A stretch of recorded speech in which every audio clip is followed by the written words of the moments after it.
Hello. I think you can hear me. So, this is what I have been hyping up to. I know somebody that goes by the name of Sunny Catharsis. I hope I'm saying their name right on the Twitter. They made me a little backdrop I can have for whenever I read fan fiction. So we're gonna read some fan fiction that I have to give credit.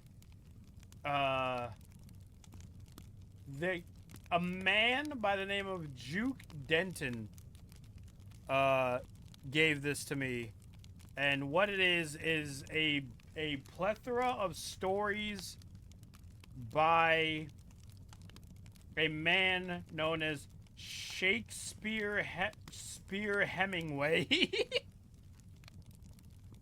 We plan to read one of these stories on Golden's channel, but I'm gonna take one of those stories and read them on my channel.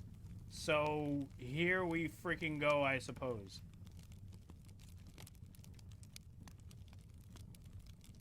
Garfield of the Galaxy, Infinity Wars, Chapter 1. How many chapters are there to this? Wait, hold on. Oh god, it's so long. Okay, I think there's only one chapter in the Garfield of the Galaxy Infinity Wars saga. We'll see. Chapter 1. Chris Pratt was flying through stretches of space with his Guardians of the Galaxy. They were escaping from the sovereign peoples after causing mischief. They had Nebula for capture through circumstance. What? Nebula was chained to wall with chains and stewing in brew of hate. Yippee-ki-yay, wild and free. Wham, bang, shang-a-lang, Chris Pratt squealed with delight as he soared through the cosmos. Slow down, human man. You are a reckless fool, said Nebula with hateful evil. Chill out, Chris Pratt squealed with irritation. Nebula, you are my sister, but you are rotten and development, said Gamora with sisterly shame. Okay. Silence you. I will kill Thanos. You are green, weakling traitor, said Nebula with bitterly bite. Oh, you woman, quipped Rocket Raccoon with jolly laughter. So Rocket is just like, oh, you women. Oh, women. Oh, man. All women are the same. Am I right, Rocket? Chris Pratt, please slow down. You are being a hardy fool, Drax said with concern. Call me Star-Lord, squealed Chris Pratt with defiance. There's a lot of squealing going on. Then with suddenness a ship appeared, and out of ship appeared figure. It was old, but magical. Greetings, Guardians of the Galaxy. It is I, Ego, said the figure with enigma. Isn't Ego from the second Guardian of the Galaxy movie? Ego? Like egg? Squealed Chris Pratt with quip. No, Chris Pratt. I have been looking Galaxy over for you, and now I have found the answer to my meaning, said the mysterious old one with feeble elderly wisdom. Old man! You will call me Star-Lord, squealed Chris Pratt like spoiled brat. Calm yourself. I have great secret to tell. I am your father, said figure with revelation. Daddy, squealed Chris Pratt with bliss.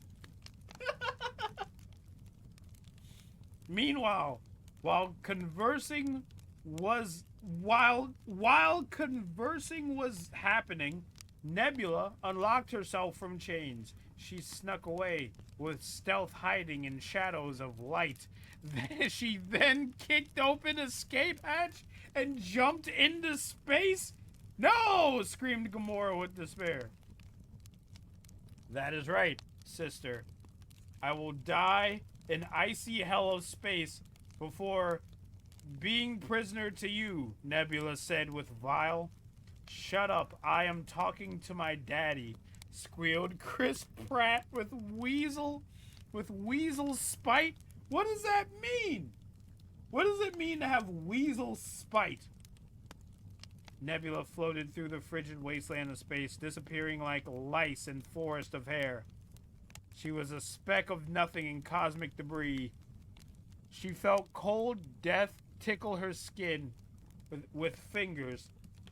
She thought she would die heavy with burden of hate and never knowing true love of man.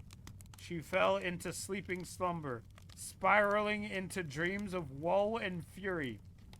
In her dreams, Thanos was laughing like a madman, tormenting pain into the innocent. But then, in her dreams, awesome figure of power, radiating with orange majesty, overwhelmed all. The searing flame of manhood incinerated Thanos with effortless ease, tearing off head with muscular, manly hands. He tossed Thanos' head into black hole and spat on it. The figure which was cat and man then turned manly gaze and bore into her mind like fiery laces of lasagna. His eyes were like blazing stars in galaxy of hope. Nebula felt sweat of fear and desire run down her face like coat of slimy goo. Her lady gems exploded like a meteor hitting the planet of dynamite. What? She woke. Wait, can I be heard? Hello, hello, hello? Yep. Like meteor hitting planet of dynamite, she woke trembling with awe. She did not know where she was.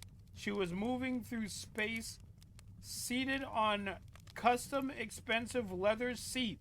She looked around her and saw she was in red Corvette, driving through space. At driver wheel was the orange figure in her dreams, rippling with muscle and manhood. He wore aviator shades and smoked lasagna cigarette. Wind blew through his hair with cool style as he chilled out to Tangerine Dream. Oh, man.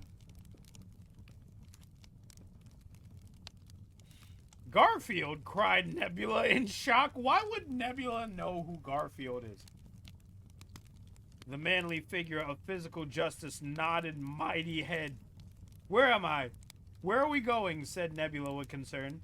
You are in safety. I found you in deepness of space, floating like a balloon in a bath, said Garfield with masculine stoicism as he puffed the lasagna cigarette. I am taking you to my planet. But I have no time.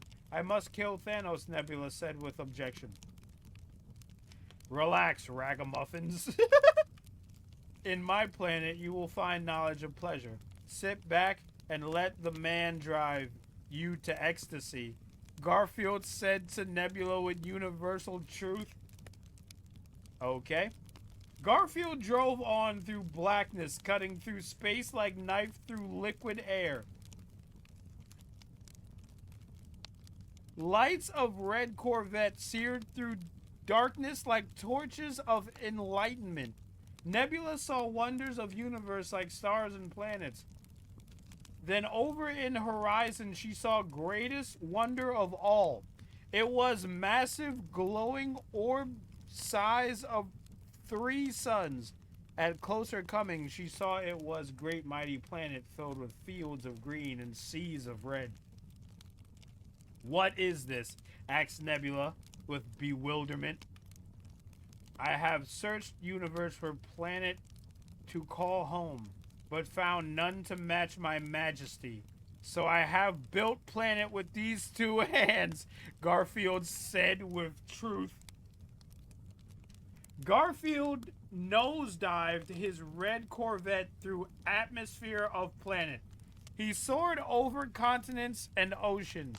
He flew over continent bigger than Earth and Mars and filled with giant tree with red bark. On branches were cities filled with sexy ladies walking around and dining on fresh lasagna. That is tree of rebirthening. It is watered with blood of my enemies. Like my fist, its thirst for evil blood will never be quenched, Garfield said while explaining, I mean. With death of evil, lovely ladies can frolic with joy and know pleasure of lasagna. That is magical, said Nebula with impressment. Garfield and Nebula flew over massive pyramid of skeletons. Okay. That is the Pyramid of Fools. I have built it from skeletons of boneheads who defy my justice. It is monument to ignorance. Only when pyramid reaches past end of universe will all ignorance be destroyed, Garfield said with pride. Okay. The Great Pyramid shone in sunlight beaming with glory. Garfield then flew past more red oceans which boiled with heat and steam. Sweet smell of beauty came from red-hot oceans. Then over oceans, Garfield came to giant floating island the size of 20 Earths. On floating island was city full of lights and skyscrapers. At city center was mighty palace that shone light like light bulb on 4th of July. Hey, that was 2 days ago. What amazement, said Nebula with astonishing. It is my summer castle. Come and see, Garfield said as he flew down the castle. In Castle Island, thousands upon millions of spaceships soared from outer space and landed in the docks. Out of spaceships, sexy ladies came out with disembarking, giggling with joy and excitement. Why are all these ladies here on spaceships? Asked Nebula. Oh my God, my brain is melting. Asked Nebula with wondering. Ladies from all over the universe come to meet the supernova of sexy and the Big Bang of good times, Garfield said as he pointed to his pants. What the hell is happening, man? As he pointed to his pants. Garfield doesn't wear pants. Anyway, Nebula nodded with understanding as her mind unraveled secret that lay wrapped behind Garfield's man pants. As her mind wondered, her mouth watered. Oh, come on, man. Am I allowed to read this? There's no sex scene in here. Is there? If it's described badly enough, I will not read it. Or I will read it. Garfield landed ship at Castle Courtyard. In Courtyard, there was giant hedges shaped like sexy ladies in naughty poses. Naked ladies lounged by shrubs eating lasagna and dressed in bikinis. The road was paved with gold and steel. As they walked, they passed a large luxury pool shaped like woman's navel. In pool, ladies lay on floats shaped like Garfield. They massaged floats with wanting hands, wishing the man was there for real. As Garfield passed, all the sexy ladies cooed longingly for him, but the man walked by without beating a sweat.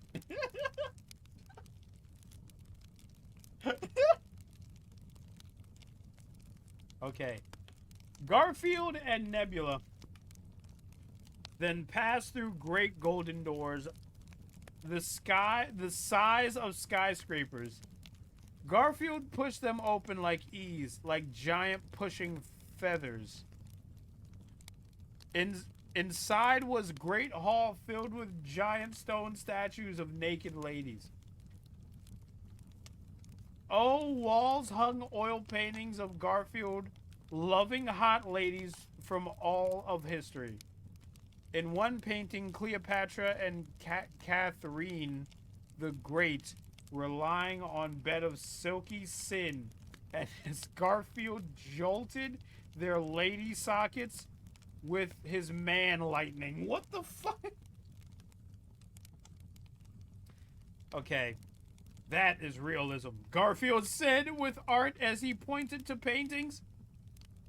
Throughout hall, fine ladies ate lasagna and drank cocktails at glass tables. They wore shimmering space dresses that were see-through. As Garfield passed them, they reached longingly for him, but he did not glance a look. Garfield passed bar and motioned to bartender Ted with cool point. Bartender Ted gave him the finger guns and threw a lasagna scotch to Garfield, who caught it like a home run goalie. Garfield sipped drink like cool cat in Chilltown. More ladies flocked him, wanting sniff of his scent and touch of his muscles, but he did not wink a care. Garfield flicked lasagna cigarette to ground and walked on. Mob of ladies rushed to lasagna cigarette, clawing and fighting for its radiance, wanting to get taste of the cosmic force of man. Nebula followed Garfield out of the room through the doors, which were color of night. On other side there was darkness with flashes of strobe lights. Fantasy by Aldo Nova played as ladies in tight black leather danced under spotlights and rubbed themselves with wet lasagna. Oh my god. This is Temple of Forbidden Pleasure. In it, fantasy becomes reality. Garfield explained with guru words. Okay. A foxy mama in pool of lasagna was dancing and wiggling. She saw Garfield and took handful of steaming lasagna fresh as spring and smeared it on firm breast while licking lips like hungry she-panther. Garfield nodded with approval. Oh my god. Oh my god. Pre-roll ads are on. Run an ad break to disable them. No. God, where was I? You must be familiar with forbidden body pleasures, Garfield said to Nebula as they passed under a hanging cage with lady dancing and whirling hair and licking lasagna-covered bars. I do not know these things. I have been captured by Thanos all my life. All I know is scent of battle and taste of murder, Nebula said with sadness. Taste of murder is rich, but like lasagna, it must be chewed with virtue. Killing of evil is righteous, but death of innocence is vile, like flies making love on rotten meat, Garfield said with the learning of lifetimes. Oh my god. Nebula followed Garfield through Temple of Forbidden Pleasure, seeing sights unseen and thoughts unknown. Her mind and heart were filled with mysteries. Garfield pointed sexy six-armed eight-legged alien babe. She wore black leather bodysuit and held paddles in all hands. With paddles, she spanked naked ladies who laid on beds and screamed in ecstasy, enjoying their spanking pleasure. Garfield gave her a thumbs up, a stoic thumbs up. Garfield and Nebula passed through Iron Gate and entered the Snap Room, where rhythm was always a dancer. What? Hot ladies in bodysuits danced their beats to rhythm as music poured in from boom boxes. They passed through room of cool tunes and hot beats and entered doorway. On other side, there was crystal stairway of spiraling. They climbed stairs to pinnacle of heights, reaching Garfield's throne room. Garfield's throne room was filled with glorying might. Light of suns poured through stained glass windows of sexy ladies in lasagna. Flags with coat of arms of fist clenching lasagna flew in breezy wind. Suits of armor with shields of lasagna embalm stood proud. Garfield sat on his throne with majesty of real man and snapped with style. At snapping servant dressed like sexy French maid came with lemonade. I'm not reading a story, I'm just reading words at this point. Please enjoy relaxation, Garfield said with calmness. I am sorry, Garfield, I cannot stay. I must go to hunt Thanos, Nebula said with regret. Thanos is oversized baby too big for his diaper. He tries to put on big boy pants, but they fall off in mockery. Garfield said with dismissal. You are wisdom, Nebula said with enlightenment. A servant. I gotta take a moment. Oh my god. I think we're like halfway through. We can make it. A servant then appeared with suddenness. She approached and knelt with respectfulness and spoke. I am sorry to be interrupting you, Garfield, but we have visitor. It is Thor.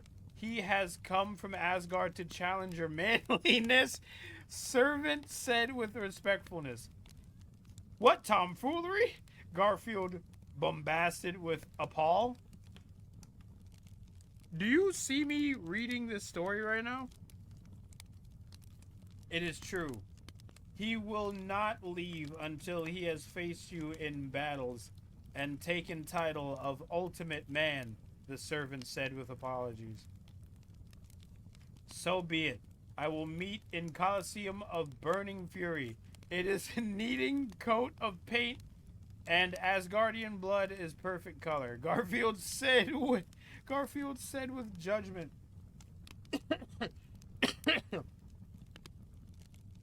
Garfield went into back chambers to prepare for execution of the fool. Nebula followed servant to Colosseum of Burning Fury, where crowds sat in seats waiting for top-notch show. They cheered, Garfield, Garfield, waiting with anticipating for the hero to arrive. With the suddenness, doors in front opened and Thor entered the fighting arena. Crowd booed him and threw tomatoes and bananas, and he sulked with frowning. Why do you boo me? I am Thor, great and mighty hero, sobbed Thor with sorrow tears. Great, golden, gates that opened with booming. What? Outrode Garfield on custom Harley Davidson motorcycle. He wore cool leather jacket and jeans with boots of stepping. His Harley revved like bull in heat as he rode it into the arena. Crowds screamed in cheering joy and ladies threw flowers and underwear at the man. Garfield stopped in middle of arena and got off Harley to face the weakling.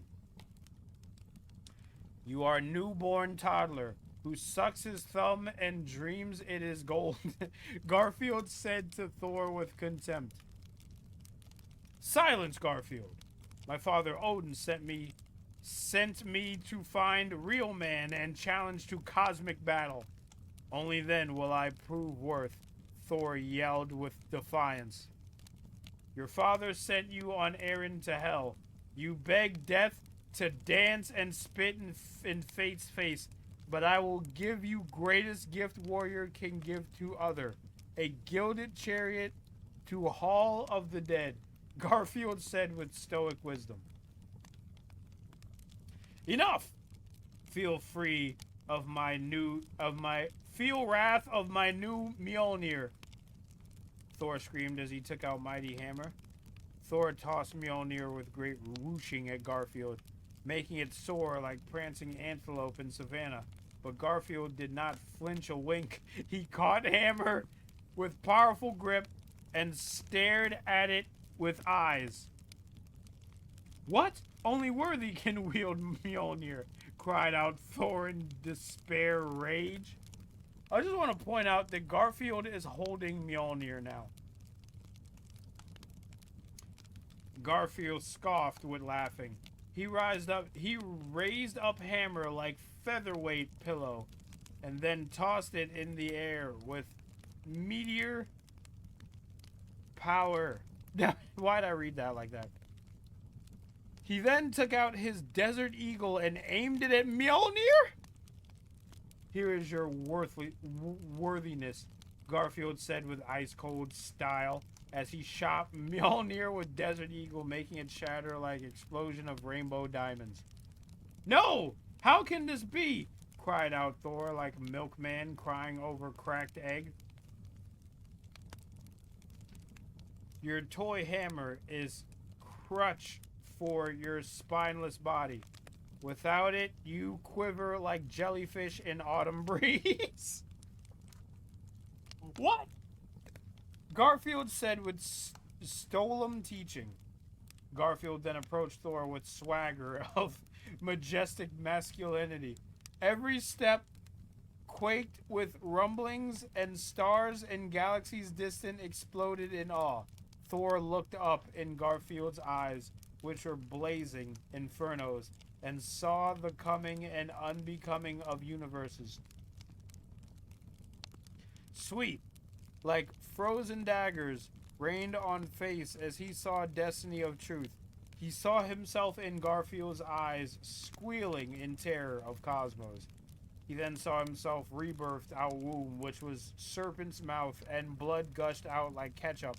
But blood was not blood, but lasagna. So it is truth, Thor said with enlightenment. Tears filled Thor's eyes like honeydew, and poured like hot river of remorse. Garfield nodded mightily head in silence. I know now. I am pathetic worm being baked in rays of manliness. Thor wept in distraught. Please, Garfield, end my being with your righteous fury. So be it. My steel palm will crush wisdom into your mind. Garfield said as he placed palm on Thor's tiny head. He gripped Thor's very small head effortlessly. His tadpole head was like grape overcome in sea of palm. Garfield crushed head like miniature watermelon, making shower of blood and brain spurt like shower mush. Eyes popped out like popcorn, and pieces of skull exploded outward. In final moments, Thor felt wisdom and peace enter his mind. Garfield presented bloody wet hands, and handmaidens dressed in transparent silk robes came over with rushing and licked Garfield's palms with lustful thirst, cleaning his stone palms. Lick up, pussycats. I really thought that said lick my pussycats. Lick up, pussycats. My hands are dirty with fool's blood, Garfield said with orders. Handmaidens lick with slimy tongues, oily and wet like pink eels. Their gooey tongues licked Garfield's hands until all were satisfied. When hands were clean, Garfield took Thor's headless body, which was bleeding red waterfalls out of head stump. He motioned to handmaidens who brought stone bowl carved like lasagna pan. He then poured Thor's blood inside. When bowl was full, Garfield spoke with commands to his handmaidens. Bake blood in oven of judgment, and then take to tree of rebirthing. Let it feed with nourishment on blood, Garfield declared with etiquettes. Then out of suddenness there was a spark of smoke. A figure appeared from whimsy cloud of fog. It was Odin. Garfield, I see you have done the deed, Odin said with observation. It is sad, but my son was not a real man. He had to fall by your just hands.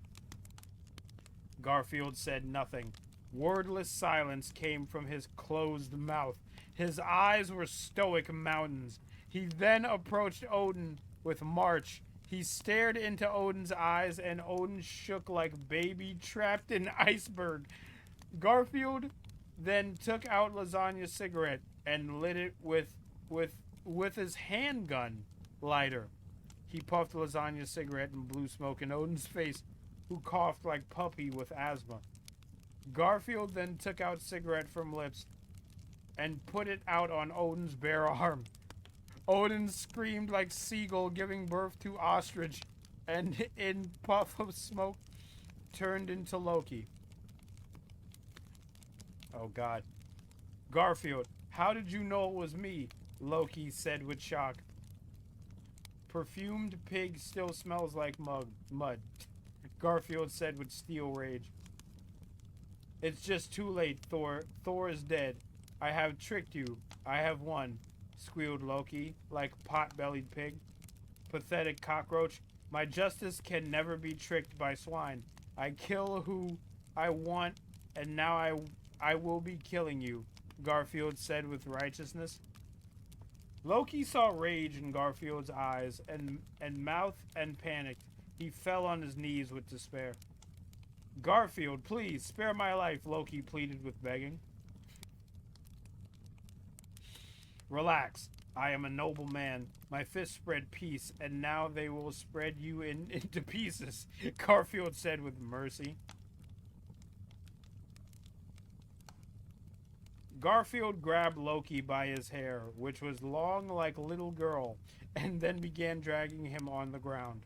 Loki screamed and screeched like a guinea pig ready for the slaughter. Garfield then twirled Loki around his head like cowboy cat twirling Wild West lasso. Yeehaw, ride 'em, cowboy, Garfield joked with humor as he twirled Loki. Crowd pointed and laughed at Loki as he screamed like a pathetic banshee while he was twirled like pinwheel. When Garfield was tired of the game, he raised Loki to the sky. Time for my favorite show, Breaking Back. Timely joke. Shut up! Garfield said with timely joke as he brought down Loki on his knee for backbreaker, snapping his spine. All in Coliseum laughed with hilarity at Garfield's joke. Even Loki laughed with good humor as his spine was snapped like twig. When Garfield was done with comedy, he threw Loki to the ground. Loki now lay at center of arena, broken and shattered like an expensive vase. Time to dispose of the trash, Garfield said with chillness. Garfield went to giant lever with grinning skull at tip. What the fuck? He pulled down lever with the ease of man who pulled levers all his life. At lever pulling, Coliseum floor opened down middle like great yawning mouth, and in open pit was great black hole. Loki fell into the pit, sucked into spiraling chaos of black hole. Ah, cried Loki as he fell into the black hole.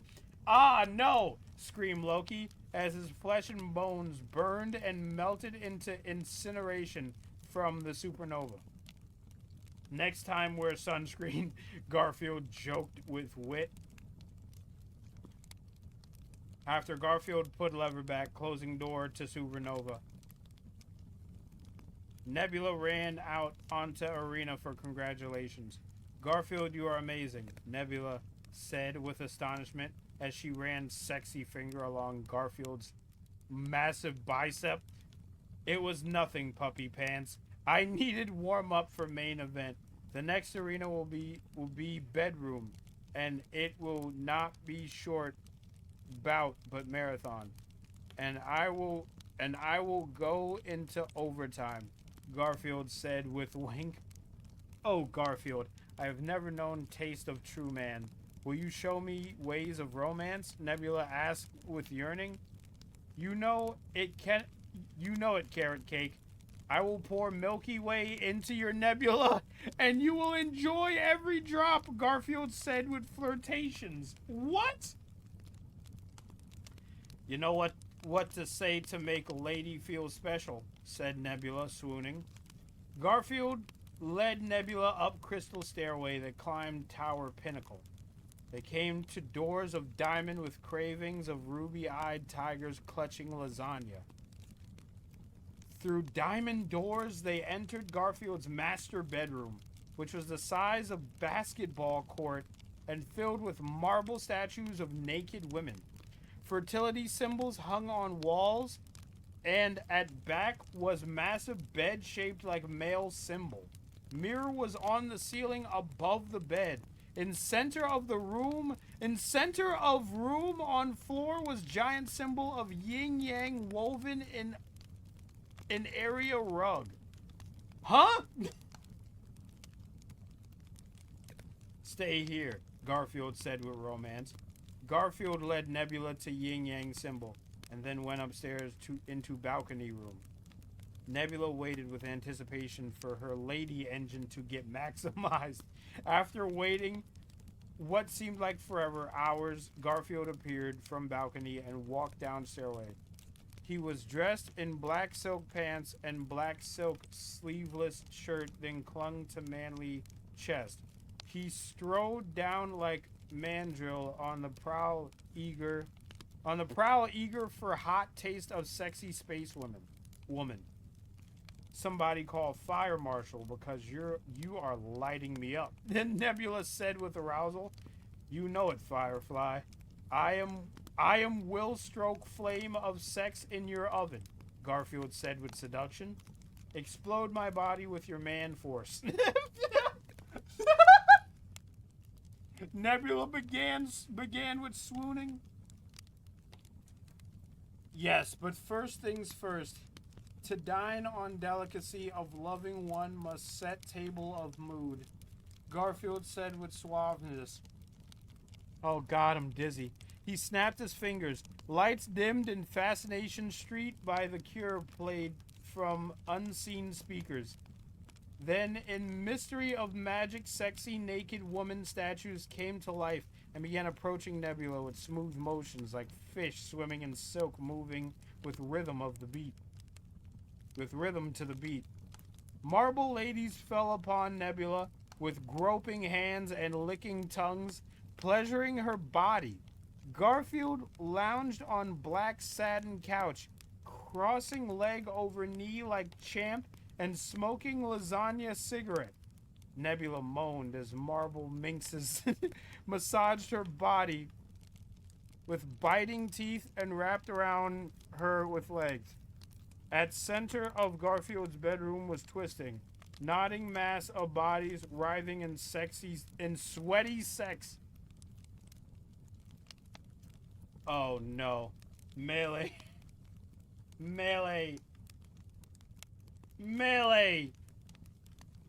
You came in at... I'm about to finish reading this Garfield story, Melee. But hi, hello.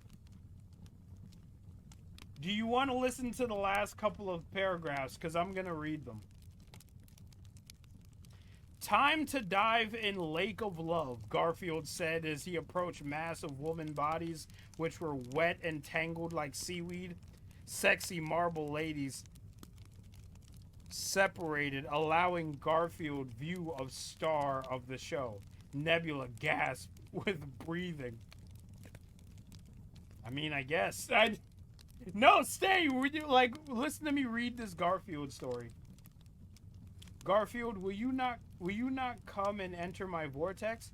I have waited so long for love of man, Nebula said with longing. You got it, Puss Boots. You have felt the yin, and now you will feel the yang. Garfield said with liquid sexuality. The yin-yang symbol on the ground began to glow with green color of passion. Garfield then jumped into pleasure pile, ready to bring the jackhammer of joy into Nebula's pleasure pit. I can't, man, I can't. Okay, it's almost done. I know you're having a stroke right now, but you have to see through it. We have to ride this out. Time to feel the power of my infinite gems, Garfield said as he unhooked Golden Tiger buckle on silk pants. He doesn't have pants, he's Garfield. Garfield launched his lust dragon at Nebula, who embraced it with her firm thighs. Garfield rode Nebula like a cosmic tyrannosaur, galloping fields of milky stars. He surged the force of his manliness into her body, pouring power of cosmic creation into her vessel of womanhood. To be continued. Author's note. If Marvel is reading this, somebody from Marvel will definitely see this. If Marvel is reading this, please put Garfield in Avengers and Guardians of the Galaxy. You have permission to use my stories for inspiration. Ah!